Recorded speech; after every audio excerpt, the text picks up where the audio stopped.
ప్రతిసారి దీనింటి ఏమిట్రా? మా అందాన్ని చూసి కళ్ళు తిప్పుకోలేకపోతున్నారు కదూ. భగవంతుడా, అదే ప్రశ్న. జ్యోతి, తెల్లవారుసరికి అబద్ధాలు ఆడలేను నేను. కరెక్టే సార్, పాపం ఫీల్ అయినట్టున్నారు.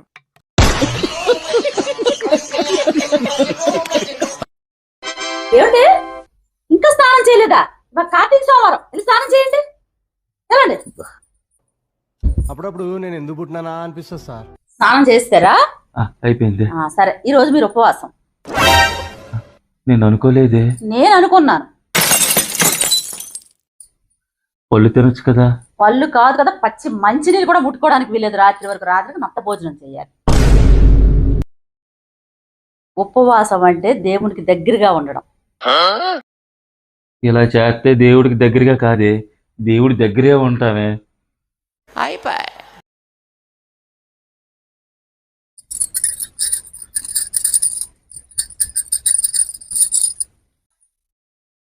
ఇగో ఇది పట్టుకొని జపం చేసుకోండి. ఆహా, విధాడిందిరా నీతో నీ వింత నాటకం. ఎందుకురా అలా పెళ్ళం పెళ్ళం పెళ్ళం పెళ్ళం అనుకుని ఇది అయిపోతావు ఊరికదే. వెళ్తే వెళ్ళిందిలే, ఏడు పెద్ద ఇదే. అసలు భార్య అంటే అర్థం ఏంటో తెలుసా మీకు? భార్య అంటే అర్థం తెలియకుండానే ఎన్నాళ్ళు నీతో కాపురం చేశానా జ్యోతి? అయితే ఏంటో చెప్పండి. గడ్డ కట్టించే చెల్లో కూడా చెమటలు పట్టించేదాన్నే భార్య అంటారే. అబ్బా, అంత కెపాసిటీ ఉందా మాకు? అబ్బా, సూపర్ అండి మీరు.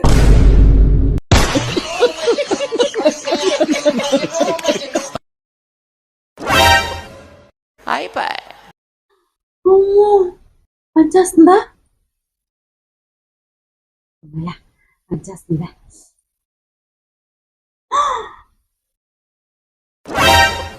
అనకథ పగిలిపోయిందే. ఏం చెయ్యాలి?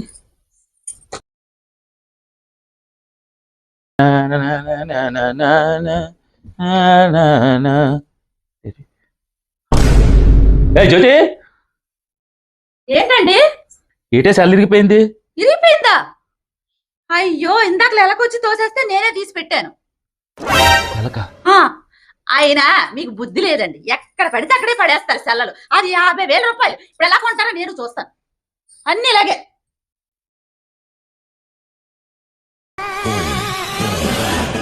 ఆహా, విధాడిందిరా నీతో నీ వింత నాటకం. ఏమండి, టీ తీసుకో.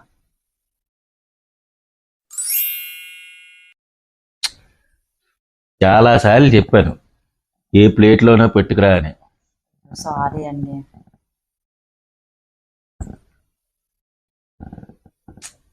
జ్యోతి, ఎప్పుడు వండిన కూరే వండుకొని చేసింటి చేసుకొని చిరాకు వచ్చేస్తుంది. ఏదైనా కొత్తగా ట్రై చేయవే. కొత్తదనంగా కొత్తగా ఉండాలి, కొద్దిగా వెరైటీగా ఉండాలి. ఏదైనా చేసామంటే ఇప్పుడు కొత్తగా నిన్ను ఎలాగా మార్చలేను. కనీసం వంటల్లోనైనా ఈ టీలోనైనా ఏదో కొత్తదనం, కొద్దిగా వెరైటీగా ఏదైనా మార్చి చేయవే. ఈసారి నుంచి తాగలేకపోతున్నాను ఈ టీని.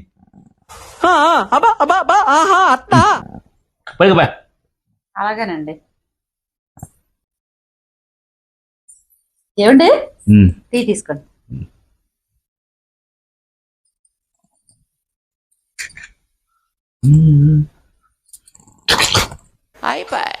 ఏంటి టీ ఎలాగుంది? కొత్తగా వెరైటీగా చేశాను. బాగుందా?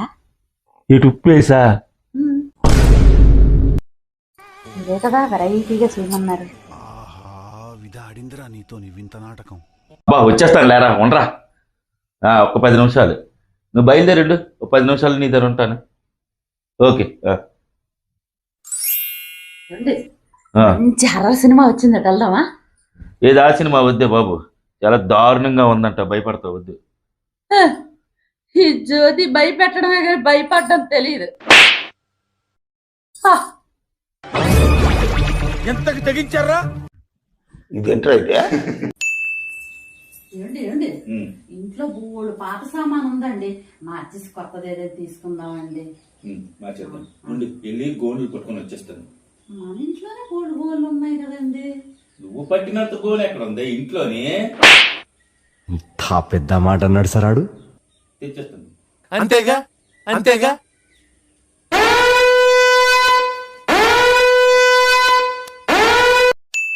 మీతో ఒక్క నిమిషం మాట్లాడాలండి. చాలా మంది ఆడవాళ్ళు పెద్ద పెద్ద గయ్యాలిలాగా ఉంటారండి. వాళ్ళని చూస్తేనే భయం వేస్తుంది. అలాగే కొందరు మగాళ్ళు కూడా పెద్ద రౌడీల్లాగా ఉంటారు. కానీ అది చాలా తప్పండి. వాళ్ళకున్న సున్నితమైన మనసు ఎవరికి ఉండదు. కానీ చూశారు, అములు బేబీల్లాగా ఉంటారండి. వాళ్ళతోని పడలేవండి. మీకు నమ్మకం లేదు కదా? చూడండి జ్యోతి, ఏంటండి? చూసారా ఎర్రి పిల్లలాగా ఉంది. కానీ నన్ను రోజు ఏంటండి? చూడండి దీని డబుల్ యాక్షన్. ఏమీ లేదే, మీకోసమే చెప్తున్నాను. వీలైనప్పుడు ఎందుకు పెడదాం?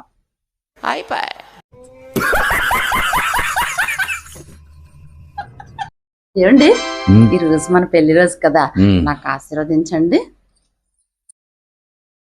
లే లే. అవును గాని ఈ రోజు మరే లేదా నాకు? ఏం కావాలో కోరుకో. 7 జన్మలకి మీరే నా భర్తగా కావాలని ఆ ఒక్కటి తప్ప ఇంకేదైనా కోరుకో. ఫీల్ అయ్యాను, పొంగుముట్టి పెట్టుకున్నాను. బంగమూతి, 7 జన్మలకి నువ్వే నా భార్యవే. థ్యాంక్ యూ అండి. ఏమండి, ఇంకా బయలుదేరలేదా? ఎక్కడికమ్మా?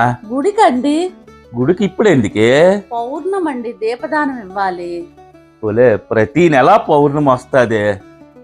ప్రతి నెల వచ్చేది వేరు, కార్తీక మాసంలో వచ్చే పౌర్ణమి వేరండి. ఇవాళ దీపదానం ఇస్తే మన పెద్దలందరూ తరిస్తారండి. పదండి. ఇప్పుడు కార్తీక మాసం అంటావు, రేపు ధనుర్మాసం అంటావు, తర్వాత మాఘమాసం అంటావు. సంవత్సరం పొడుగునా మాసాలేనే. ఈ మాసాలన్నీ నన్ను తిని తిని తిని పసుపు కుంకాలు వేసి వేసి వేసి నా ఏళ్ళు పోతున్నాయే. కళ్ళు పోతాయి అలాంటి మాటలంటే. ఏళ్ళు ఎలాగా పోయాయి, తర్వాత కళ్ళు పోతాయి. నీతో తిరిగి తిరిగి ఈ పొగని మింగి మింగి మింగి. మీరు మాట్లాడింది చాలు కానీ పదండి, అన్ని రెడీ చేశాను. ఇంకెందుకే, మనకి ఇల్లు వాకలే, ఆ గుడి దగ్గరే ఉండిపోతాం. పద, ఇంక ఉద్యోగం అది ఎందుకు? అటు ఉద్యోగానికి వెళ్ళవు, ఇట్లా ఇంట్లోని ప్రశాంతంగా కూర్చొనవు. ఆ గుడి మెట్ల మీదే కూర్చోడం అయిపోతుంది జీవితం అంతా. నిన్ను కట్టుకొని పూజ అనేది నువ్వు చేసుకోయే, నన్ను ఎందుకు తినేస్తావు? మగాడే చెయ్యాలి, మగాడే దీపం వెలిగించాలి.